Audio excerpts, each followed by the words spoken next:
Student, good afternoon. अगले video में हमने पेपर सॉल्यूशन किया था क्वेश्चन 3 तक।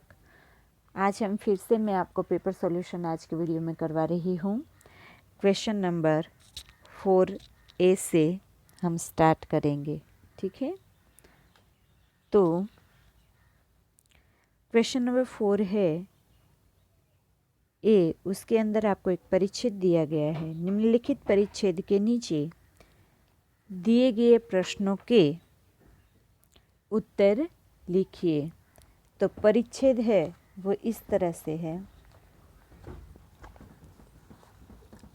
आप शुद्ध हृदय से इस बात पर विचार करें कि माता, मातृभूमि और मातृभाषा का आप पर भी ऋण है।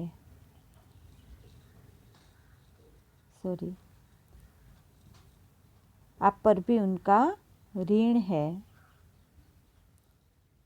एक जननी आपको जन्म देती है।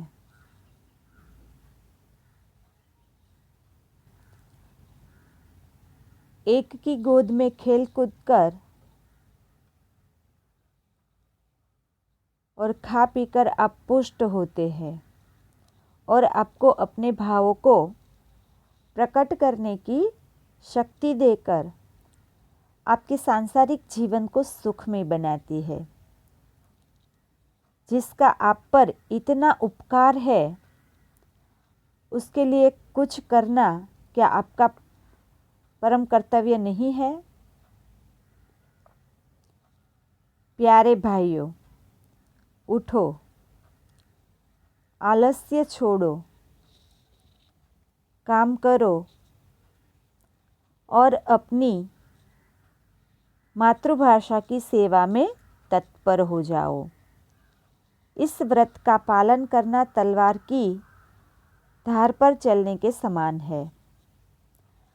अत्यंत खेद का विषय है कि आज अधिकांश भारतवासी अपनी मातृभाषा की उपेक्षा करते हैं।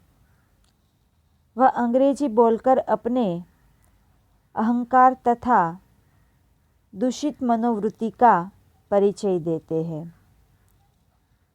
जो अपनी मातृभाषा का तिरस्कार करता है,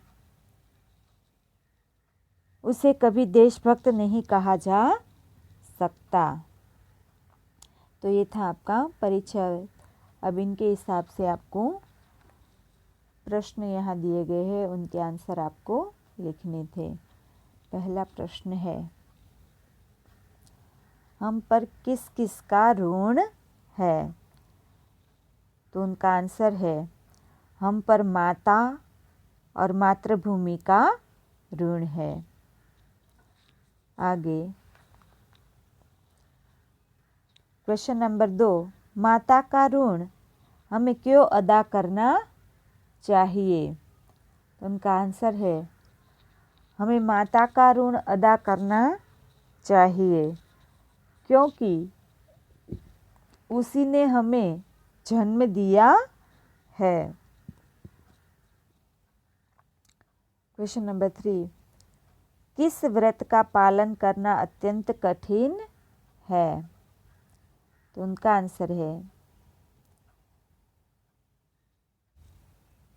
मातृभाषा पर गर्व करना और उसकी सेवा में तत्पर रहना हमारा कर्तव्य है, परंतु इस व्रत का पालन करना अत्यंत कठिन है। फिर किसे देशभक्त नहीं कहा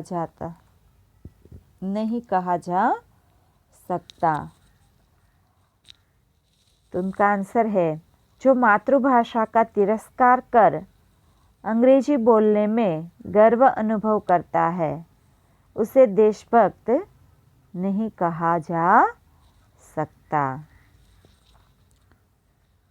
आगे है क्वेश्चन नंबर 5, अत्यंत खेद का क्या विषय है? तो अत्यंत खेद का विषय है कि आज अधिकांश भारतवासी अपनी मातृभाषा की उपेक्षा करते हैं। क्वेश्चन नंबर 6, गद्यांश को उपयुक्त शीर्षक दीजिए। तो ये जो आपको गद्य दिया गया है यहाँ परिच्छेद, उनका उपयुक्त शीर्षक, उनका नाम, तो उनका नाम रहेगा सच्चा देशभक्त, अथवा तो माता या मातृभूमि और मातृभाषा, माता, मातृभूमि और मातृभाषा। ये था आपका गद्यांश। अब आगे है क्वेश्चन नंबर 4B। यहाँ आपको निम्नलिखित रूपरेखा के आधार पर कहानी लिखिए और उसे उचित शीर्षक दीजिए। तो यहाँ आपको कहानी दी गई है, उस कहानी को आपको उचित शीर्षक देना है। तो सबसे पहले यहाँ आपको उनके मुद्दे भी, रूपरेखा भी दी गई है। तो उस रूपरेखा के आधार पर आपको कहानी बतानी है। ठीक है। सज्जन पिता का गुणवान पुत्र, बुरी संगत में फंसना, फिर है पिता को दुख, इस बात का उसके पिता को बहुत ही दुख होता है। उपदेशों का असर नहीं, पिता का बाजार से अच्छे आम खरीदना, साथ में एक सड़ा हुआ आम भी लाना, पुत्र को बुलाना, उन आमों के साथ सड़ा आम रखने के लिए कहना, दूसरे दिन आम खाने के लिए कहना, कई आम सड़े हुए, पुत्र पर असर और सीख। तो ये कहानी है, इसके अंदर इस तरह का है। देवनगर में गोपालदास नाम के एक सज्जन रहते थे। उनका पुत्र अमित बहुत गुणवान था। पढ़ाई, खेलकूद और अन्य प्रवृत्तियों में वह हमेशा आगे रहता था। दुर्भाग्य से अमित बुरी संगति में फंस गया। पढ़ाई लिखाई के प्रति भी वह लापरवाह हो गया। पुत्र की यह दुर्दशा देखकर माता पिता बहुत चिंतित हुए। उन्होंने कई बार अमित को समझाने की कोशिश की, लेकिन उस पर कोई असर नहीं हुआ। एक दिन गोपालदास बाजार से टोकरी भर आम ले आए। साथ में वे एक सड़ा आम भी लाए। उन्होंने बेटे को बुलाकर कहा, बेटा लो, यह सड़ा हुआ आम भी इन आमों के बीच में रख दो, कल हम ये आम खाएंगे। पिता के कहने पर उसने अन्य आमों के बीच वह सड़ा आम भी रख दिया। दूसरे दिन पिताजी ने अमित से कहा, बेटा आमों वाली वह टोकरी ले आओ। पुत्र ने आमों की टोकरी खोलकर देखा तो उसमें और भी कई आम सड़ गए थे। अमित ने कहा, पिताजी इसमें तो बहुत से आम सड़ गए हैं। गोपालदास ने कहा, हाँ बेटा, देखो, एक सड़े आम की संगति से कई आम सड़ गए। फिर तू तो न जाने कितने खराब लड़कों की संगति में रहता है। क्या तेरा जीवन भी इन आमों की तरह बर्बाद नहीं हो जाएगा? पिताजी की बात सुनकर अमित की आंखें खुल गई। उसी दिन से उसने बुरे साथियों का संग छोड़ दिया। सीख, इस कहानी से हमें यही सीख मिलती है कि बुरी संगति का परिणाम हमेशा ही बुरा होता है। बुरे साथियों से दूर रहने में ही हमारी भलाई है, इसलिए हमें कभी बुरे लोगों की संगति करनी नहीं चाहिए, हमेशा उनसे दूर ही रहना चाहिए। अब आगे है क्वेश्चन नंबर 4C, पत्र लेखन है इनके अंदर। तो इस पत्र के अंदर है, सबसे पहले पत्र के अंदर आपको पता लिखना होता है ऊपर, पता लिखने के बाद उसके नीचे दिनांक, जिस दिन हम पत्र लिख रहे हैं उसी दिन की आपको दिनांक वहाँ लिखनी है।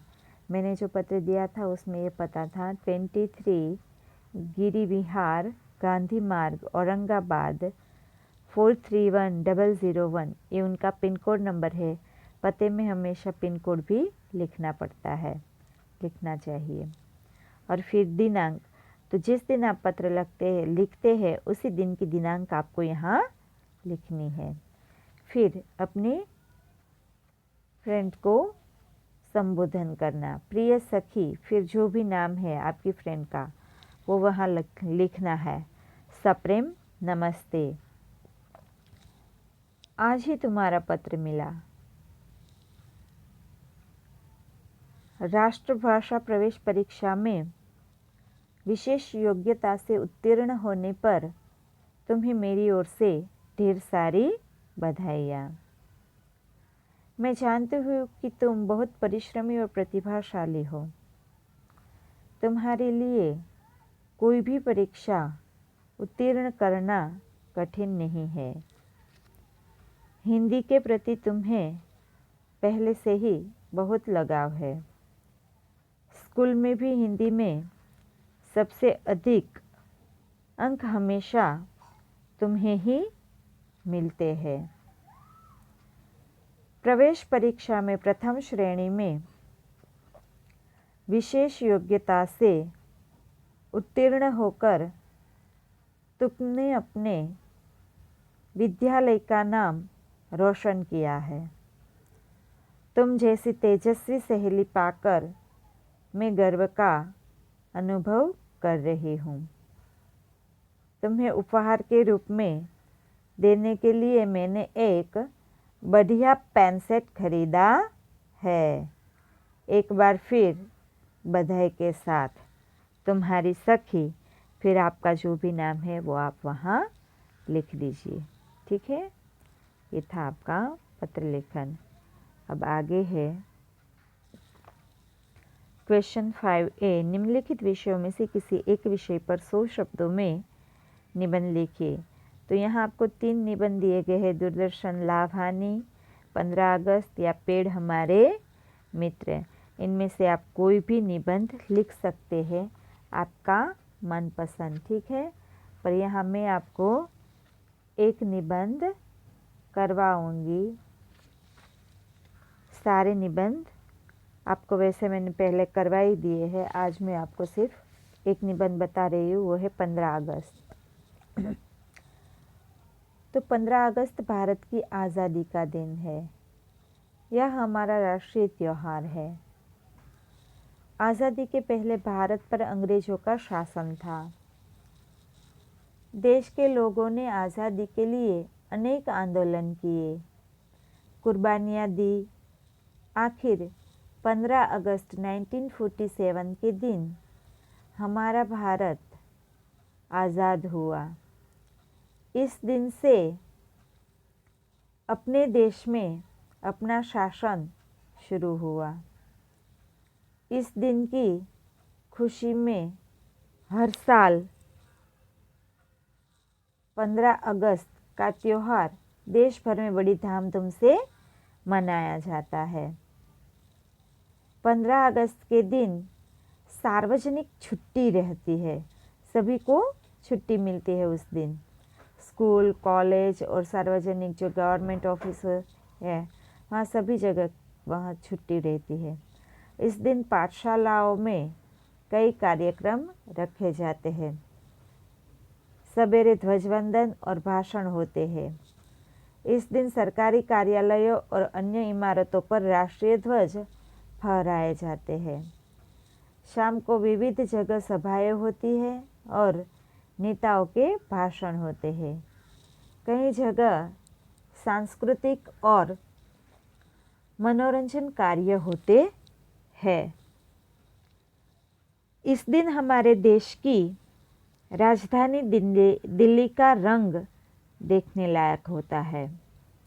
लाल किले पर प्रधानमंत्री तिरंगा झंडा फहराते हैं। वे अपने भाषण में देश की जनता को संदेश देते हैं। जय हिंद के नारों से मैदान गूंज उठता है। यह स्वतंत्रता दिवस हमें बहुत उत्साहपूर्वक मनाना चाहिए। तो ये था आपका निबंध। अब आगे है क्वेश्चन नंबर 5B। निम्नलिखित परिच्छेद का मातृभाषा में अनुवाद कीजिए। तो यहाँ आपको उनका अनुवाद करना है। पर बच्चों, बहुत से बच्चों ने अनुवाद तो किया है, पर सब बच्चों ने वैसे अनुवाद तो लिखा है, पर बहुत से बच्चे ऐसे हैं जिन्होंने मातृभाषा में यानी गुजराती में अनुवाद कर दिया है। तो बच्चों, आप लोग इंग्लिश मीडियम में पढ़ते हैं ना, तो आपकी मातृभाषा इंग्लिश ही रहेगी।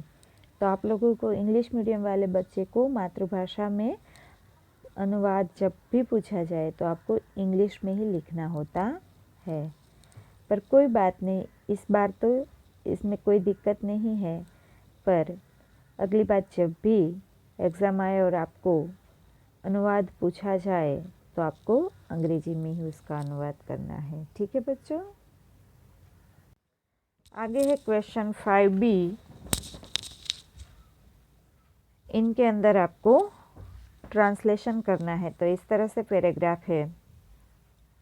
वह केवल उच्च कोटि के वैज्ञानिक ही नहीं थे, बल्कि व्यस्तताओं के बावजूद कला, शिक्षा व समाज के लिए पर्याप्त समय निकाल लेते थे। उनके ही प्रयासों से अहमदाबाद में लोक विज्ञान केंद्र एवं नेहरू विकास संस्थान की स्थापना हुई। यहाँ वह जन सामान्य की विज्ञान के प्रति रुचि जागृत करने के लिए कार्य करते रहे।